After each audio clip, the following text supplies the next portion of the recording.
if Hafiz Saeed is a true Pakistani, then by American yardstick, every Pakistani is a terrorist because Hafiz Saeed is a global terrorist. Now let me give you another two, three facts. Two, three facts. One, Karachi has the... Sir, please hear me out. Doesn't mean he's a terrorist. Please hear me out. Sir, he has a... Please hear me out. Okay.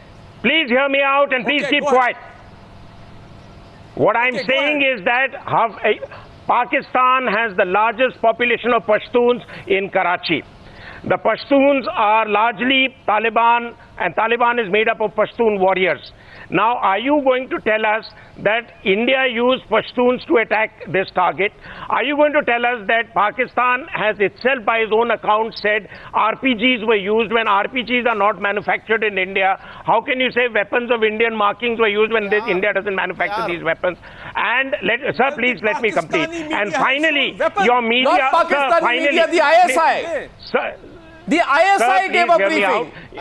The ISI. Yeah, so if the ISI gives the briefing, if the ISI gives the briefing, sir, if the ISI says RPGs were used, the Taliban is admitted to the attack, and if Pakistan then also continues to delude itself that India is behind it, only God can help you. And as Pakistanis say, that Pakistan was made as a nation for Islam, but maybe God has even abandoned you now. Colonel Shafqat Saeed, briefly please, we are closing. I'm going to take closing comments from Mr. Patsati. Yes, Colonel Shafqat Saeed, because I'm keeping it balanced here. Yes, Colonel Shafqat Saeed. You know,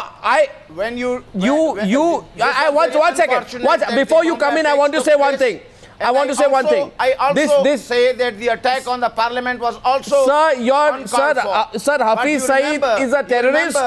And now submitted by your investigation. Sir, you know what? Anyway, now that is going into some terrain which I don't want to go into. I will only tell you that the day and who was behind. Sir, the day will come. Colonel Shafqat Saeed. Sir, the day will come. The day will come when you realize that this man Hafiz Saeed, who you must remember has a $10 million American bounty on his head, the founder of the Lashkar-e-Toiba, has an Interpol Red Corner notice against him. Arnab, there is a prime minister in this subcontinent who is not welcome in Europe. He is a terrorist, and your country has actively supported him. I don't want to get into it. Well, my question is, sir, please, sir, I find today that you have really, you are not even listening anymore. Your country, and I put the pictures before our viewers today of what has happened on the Karachi siege. Let's put the pictures of the Karachi siege full frame on our channel so that our viewers get a sense at least, and our Pakistani guests also get a sense of how serious the situation is in their own country. Now, it can happen, KC Singh and Mr. Patsati. It can happen, KC Singh and Mr. Patsati, that they have gone to a point where they really don't care. But is this all just positioning, KC and Mr. Patsati? Is this just positioning our Pakistani guests are doing tonight? Because any country where one of its biggest airports would have been attacked and held under siege would have really at least wanted to open up to what is happening within. Patsati, is this just Mr. Positioning? Is this merely positioning, or do you think the Pakistani army today would be getting worried at what's happening? Look, anybody from the military establishment in Pakistan, retired or serving, is an extension of the ISI. Please accept that. They will deny everything. And then they will claim that Lashkar-e-Taiba chief Hafiz Muhammad Saeed is really a member of Mother Teresa's Sisters of Charity. Absolutely. That is Pakistani way of putting their view, and the military's view of putting it. You're not good. You're not going to get anything out of this. That every retired officer is somebody who represents the ISI. For God's sake, this is this is misplaced logic. Don't do that. You represent the views of the ISI. To handle a debate. No, you represent the views of the ISI. Come on. Well, when you come on, if you say that Syed Salim for you as an ISI agent. When you run out of arguments, okay, gentlemen, no. You have an ISI. Okay, one second. Let Mr. Patsati complete.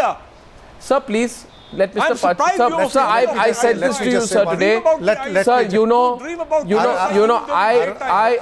I think Brigadier Farooq Hamid Khan, I'll tell you one thing, please. Today, you go on the streets and you ask the people of your country, Not the army, not the generals, not the ISI. You ask the people of are you scared about what is happening to Pakistan? I'll tell you, many of them may be scared. Your country's people don't want to be run over by terrorists. It's a choice your military establishment is making. Not at all. It's a choice. It's going to hit you hard. I just want Mr. I just want to hear from Mr. Bajwa and KC Singh tonight. 1 second. Can I just get them on screen, please? 1 second. Sir, please, sir. Listen, Arunab, the nexus between the Pakistan army and these groups is mutually reinforcing. It is not going to change, and the fact of the matter is we should now learn to get much tighter on our internal security. We should. We have to. And stop having illusions. Nawaz Sharif himself is unable to control them. That's the reality. KC, therefore, forget what happens to Pakistan. We'll deal with that later. What is our best approach? No, I agree. I agree with Mr. Bajwa that for Pakistan to have a meaningful dialogue with India, they have to first sort out this domestic mess. You have to know it's one thing for Mr. Nawaz Sharif to fly here after cogitating for 72 hours. It's another thing for him to control all these disparate forces. Because otherwise, the kind of game which is being played out, they're going to push all this into Afghanistan and try turning it again back into what it was in 1996. Now, you can't do this. Therefore, they have to take charge of their destiny. This is not something anyone else can do for them. And what we are hearing today is just posturing on television. It's self-denial. This is not going to help Pakistan's cause. It's a moment where another wake-up call will come and go. And next time it's going to be a worse attack. Well, I completely... One quick point on that. Gentlemen, I'm totally short of time. My assessment is that Pakistan is beyond the point where it can actually deal with this threat on its own. Yes, but in that case, Maruf, we'll have to really strengthen our internal security. We'll have to encircle these forces diplomatically and otherwise, and we'll have to deal with it in a far stronger manner than we have, because we are worried about the spillover effect. Thank you, gentlemen. Thank you, gentlemen, for joining me on that debate on the Newshour tonight.